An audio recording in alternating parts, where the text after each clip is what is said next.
There are two forms of energy.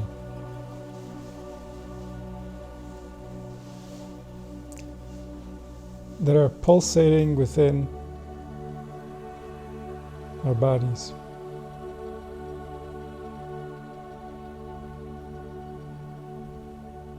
Together they create the energy that's available to us in order to interact with life.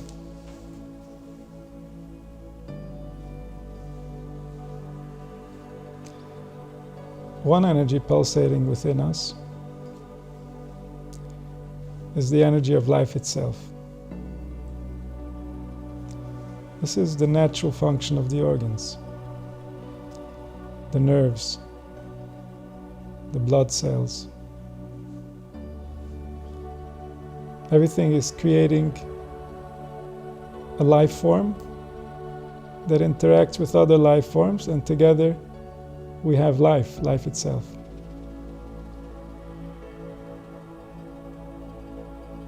As we return from traveling within our thoughts, we can observe the life force. We can feel it. It's pulsating, it's alive, it's real. When we're lost in thought, we might not realize how real it is. But when we come to observing and realizing what this energy is giving rise to, we realize its immense power.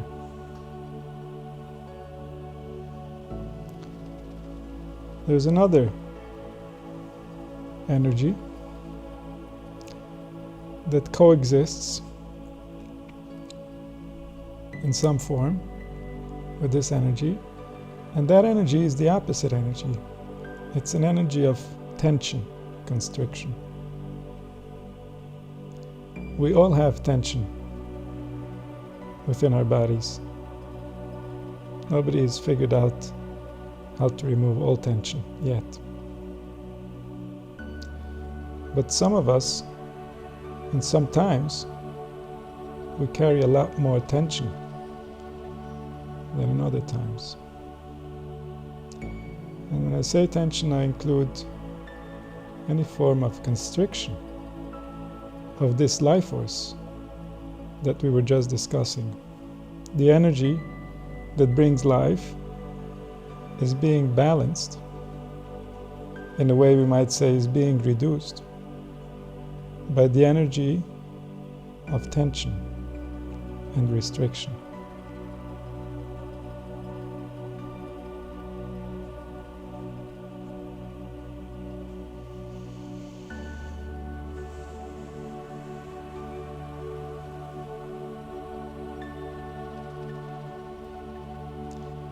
Tension and restriction, just like the life force itself, has many levels, many dimensions, many forms. The effect is always the same. The result is restricting the life force, reducing the energy that's available to you in order to become yourself. And as a result, because what you require to become yourself is energy, you're going to be less of you. Reality, in order to do it right, requires all of you. So anywhere there is tension, there's going to be a reduction of energy. Anywhere there's a reduction of energy, there's going to be a violation of life. Because life didn't reduce its requirements. However, the required energy is not being produced. It's not being produced because there's another energy that's being produced in its place, an energy of constriction, tension, stress.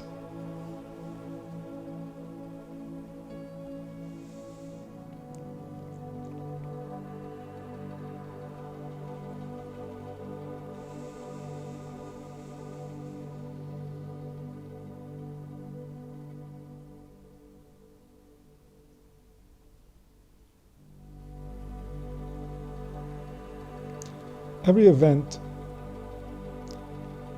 that takes place in life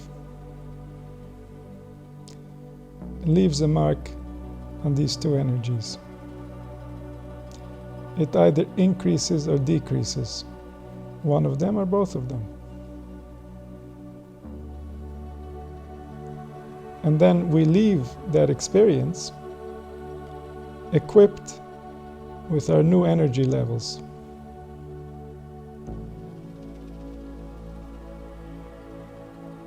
The details of the energy, of what's going to be created with the energy and what's going to lack, depends on the specifics of the life force and where, in which organ, in which nerve, in which location, in which function is it being violated. Everything is exactly based on the language that creates. For the same reason we want something, because it's based in our organs. Relative to how we describe reality, this is the reaction of our organs. So if we want that thing and we don't receive it, now that very same organ is receiving tension, restriction, stress. And so because everything that arises based on a specific formula, every form of enhancement and every form of damage will result in a specific interaction with a very specific organ, a very specific function, a very specific location within our being.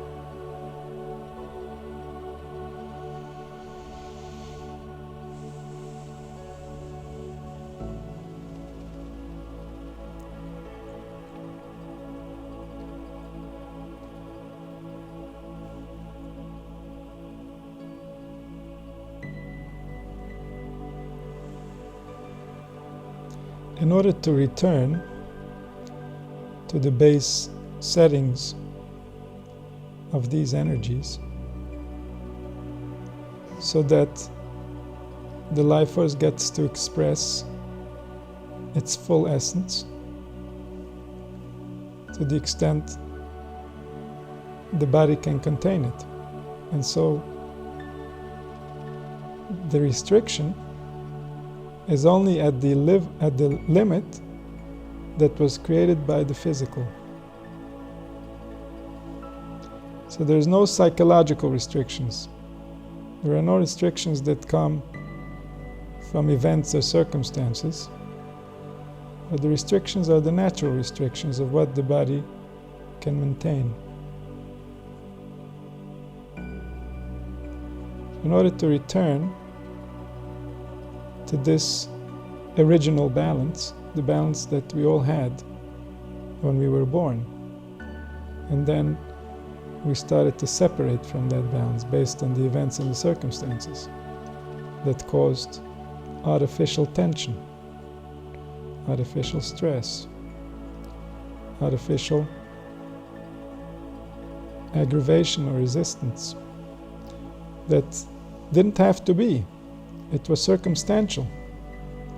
One of us received it this way, another one received it another way. It's not part of our design. It's not part of what it means to be alive. It's part of what happens when life doesn't go the way that it's supposed to. It's a map of how we got broken. But it doesn't represent the original reality that wasn't broken. So to return to the place that's unbroken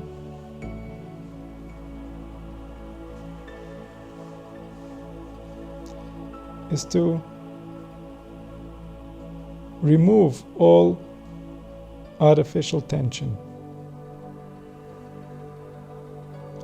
And this cannot simply be done directly. It's not within the nature of the soul to simply forget its sufferings. In order for the soul to forget its sufferings, it needs to realize a new level of good that it never knew was available before. And in order to acquire that good, it will be willing to forgive everything that was wrong in the past.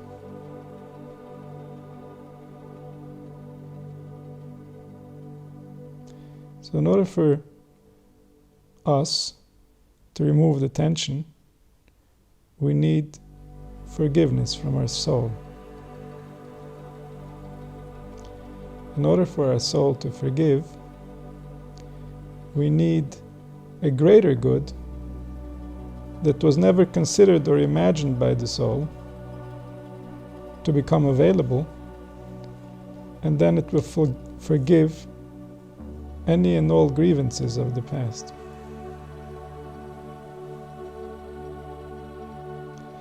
This new good that it's going to discover did not now become available to the soul. It was always available to the soul,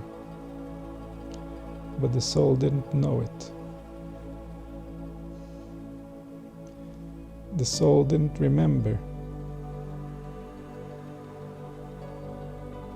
And only because it didn't remember, it allowed itself to become aggravated and stressed and filled with tension in the first place.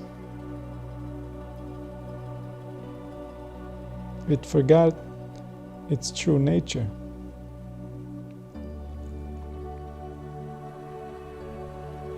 And so in order to find forgiveness from the soul, we needed to rediscover its true nature.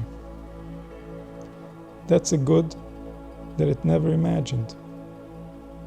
And in order to get that good, she'll be willing to give up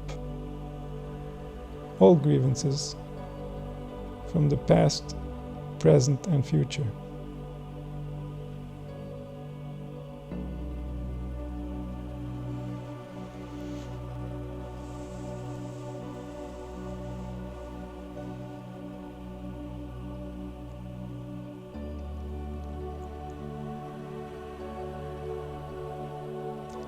And then as soon as there's forgiveness,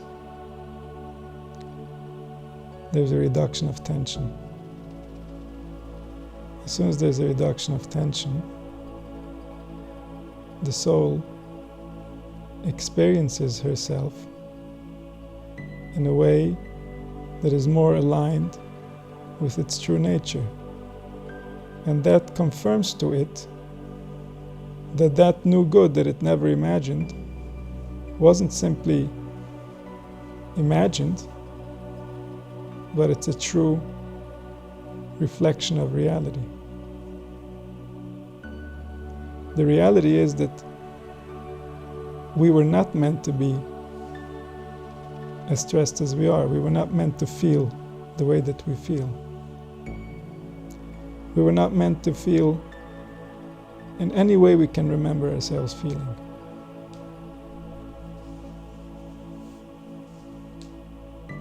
Nothing we've ever experienced comes close to how we were meant to feel. But those who find forgiveness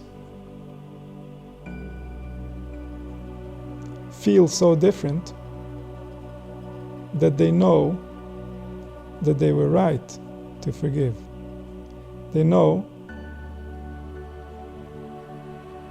that the only reason they got tangled up in all these details was because they lost access to how they were really meant to feel. And so in order to bargain for a better feeling, they got tangled up in all kinds of irrelevant details that shouldn't have been considered in the first place, and wouldn't have been considered in the first place had they felt the way that they should have been feeling.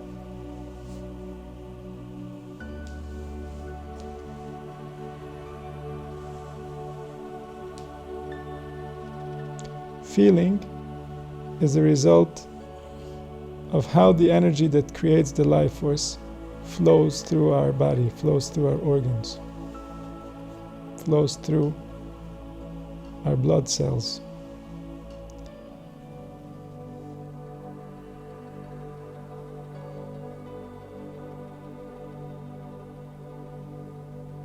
Feeling goes sour as soon as there's too much tension. And so again, this is the same relationship. Because we don't feel the way that we should feel, we get into all forms of stress and tension. And the more we have stress and tension, the worse we feel. So one might think, oh look, I'm taking it so seriously, I'm doing so much to feel better, I'm all in it. And yet, being all in it is creating more stress and tension. So no, we're not all in it, we're actually doing ourselves harm.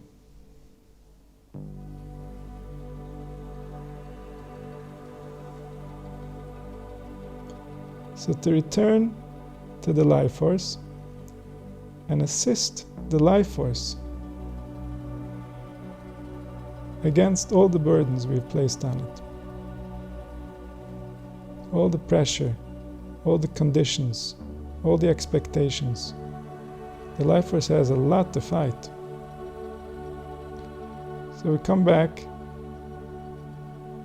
bring our thoughts to the life force, return with our awareness, and assist the life force to give it power over everything that wants to depress it.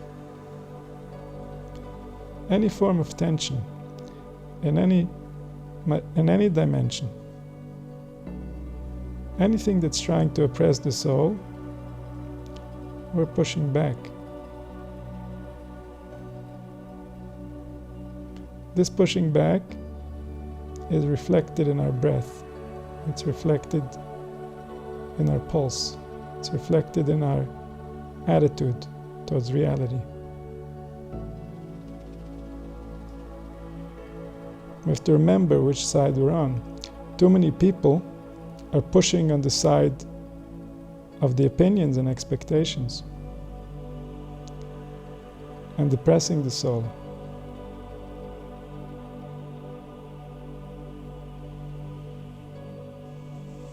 And so we want to return in complete awareness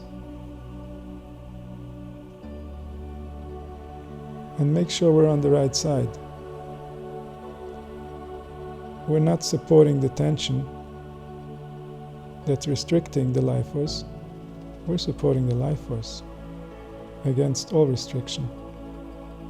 Only the naturally designed restrictions that are the confines of our physical capacity should be holding us back.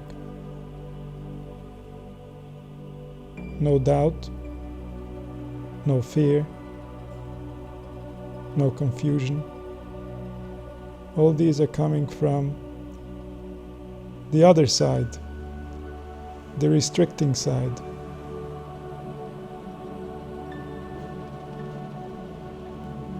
As we learn to remove tension, remove restriction, the life force expresses itself differently. We have more of it, we have more presence. And then our relationship with our environment changes.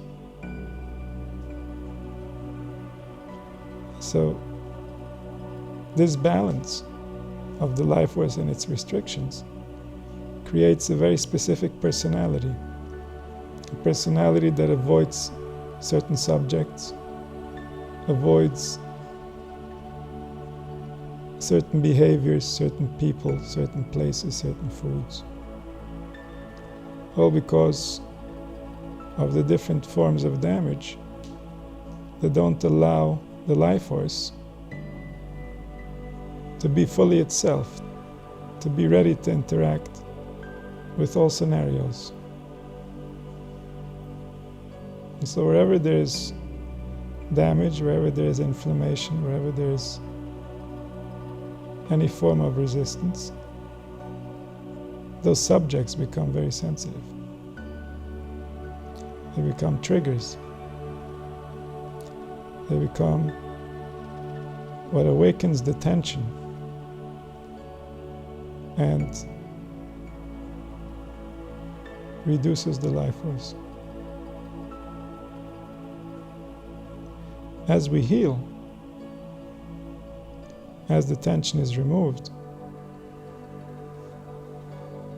the personality changes, the behaviors change, the interactions change, sometimes even the tastes, the foods, they change too. The life force is different. There's more of it. There's more presence.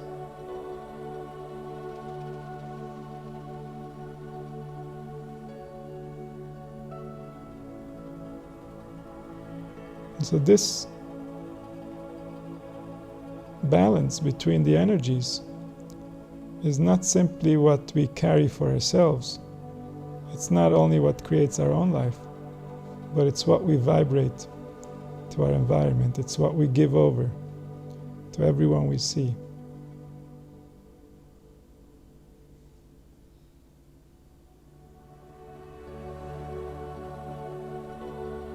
All of these vibrations together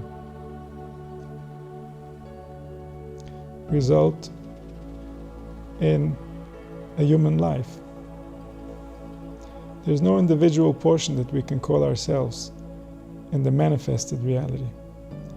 The individual portion we can call ourselves is in the spiritual domain, in the world of force and potential, in the worlds of intelligence. But in the manifested world, we're a combination of many things. We're no individual thing. We're a result of many processes. And yet, if we learn to improve these processes, we gain access to more of ourselves. If we manifest more of ourselves, then we're closer to fulfilling our mission on this planet. Our mission, if we're going to fulfill it, will require all of ourselves to be fulfilled fully. All of us will arrive at that destination at some point. All of us are going to be ourselves. And yet,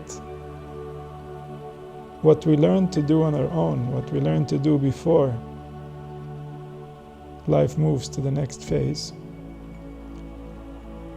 is going to be more precious to us than anything that can be given to us, simply because this is the nature of how we are. So here we're gaining realization into how we are in a way that's not given to us. Even though we are that, it's not given to us the knowledge that we are that. And we can gain pieces of ourselves by realizing truth. When everyone will know the truth, of course we will all have it, and yet the relationship that we have with the parts of ourselves that we discovered through struggle and in a condition where the truth is completely hidden will be more precious, will be more meaningful, will be more valuable to us than everything else that we share with all that is.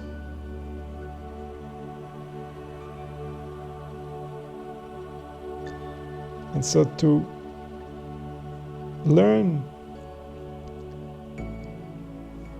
how to appease the soul, to learn how to remove tension, to learn how to receive forgiveness.